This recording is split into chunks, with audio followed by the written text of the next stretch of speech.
welcome to Road Rants. A little something I've been thinking about lately. Actually, I thought of it quite a while ago, but I didn't have a show back then where I could talk about it. But now I do have a show where I can talk about it, so I'm going to. Isn't that cool? About trains. You know, trains, you get on them and they go down the tracks, and then they go, woo, woo, woo, woo, the whistle and everything. I love trains. Well, you know, the classic steam locomotives. But I want to talk about modern trains. Particularly the trains that I deal with from time to time on the Long Island Railroad. You ever taken the Long Island Railroad? It's a system of railroads that runs in Long Island. This is the State the Obvious edition of Road Rants. One thing I've noticed about the Long Island Railroad is that ever since Natalie Smead was killed by that train in Woodside, I think it was in Woodside, it's a station that I go through whenever I go to Manhattan, they have all these signs everywhere. Watch the gap. It's on the platform. It's on the doors of the train. They tattoo it on your forearm if you don't remember it. Do people really need to be told this? I never needed to be told that.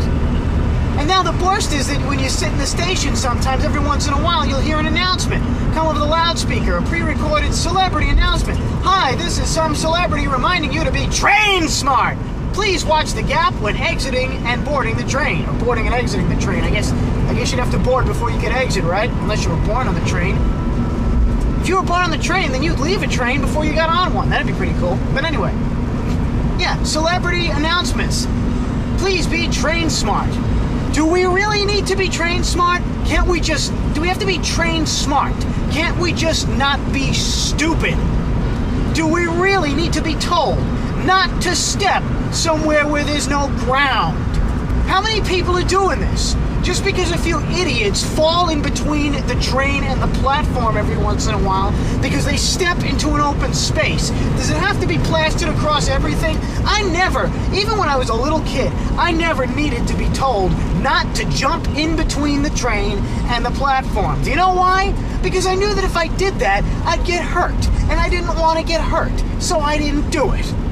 I mean, is this really such a problem? Is this happening so often? Do so many people do this? Step where there's nothing to be stepped on. Well, yeah, I do it all the time. I'll try to walk on air every day just to remind myself that I'm not the Messiah.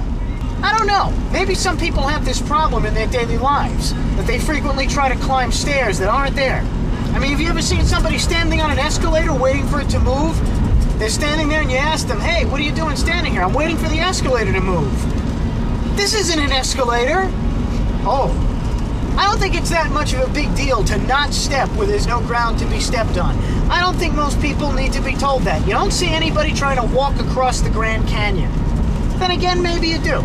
But I figure if you're that stupid, you deserve what you get. And one more thing about trains. This doesn't only apply to Long Island Railroad, but to, well, I guess a lot of train railroad systems in different places. All over the world, perhaps. Have you ever been running for the train, you're late, you don't know if you're going to make it, you bought your ticket in advance maybe, or maybe you still have to buy the ticket.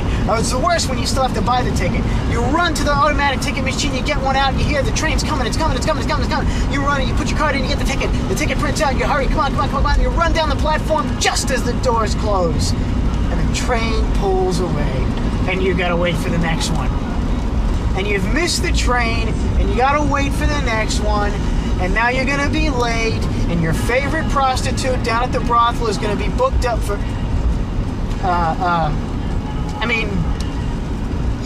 whatever. The point is you're going to be late.